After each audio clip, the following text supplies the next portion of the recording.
बिस्मिल्लाहिर्रहमानिर्रहीम। अस्सलामुअलैकुम। Welcome to my channel Fatima voice centre.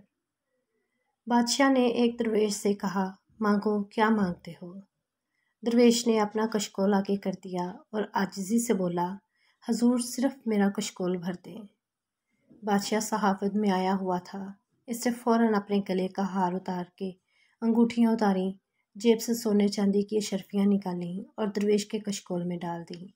लेकिन कशकोल बड़ा था और मालो मता कम, लिहाजा इसने फ़ौरन ख़जाने के इंचार्ज को बुलाया। इंचार्ज हीरे जवाहरात की थैली लेकर हाजिर हुआ।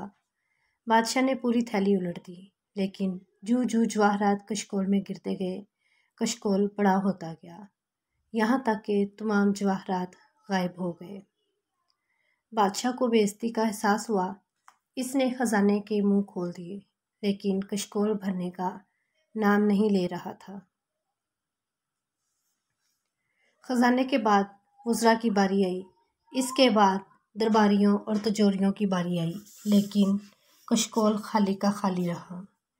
एक एक करके सारा शहर खाली हो गया, लेकिन कशकोल खाली रहा।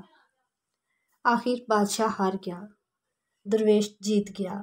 दरवेश ने कशकोल बादशाह के सामने उल्टाया, मुस्कुराया, सलाम किया और वापस मुड़ गया।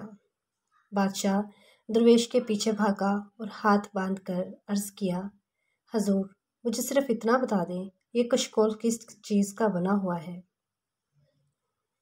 दरवेश मुस्कुराया और कहा, ख्वाहिशात से बना हुआ कशकोल है, जिसे सिर्फ कब्र की मिट्टी भर सकती है।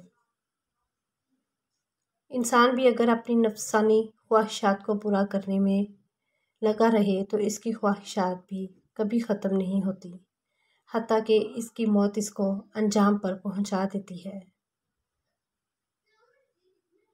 वीडियो पसंद आए तो लाइक करें और चैनल को सब्सक्राइब करें।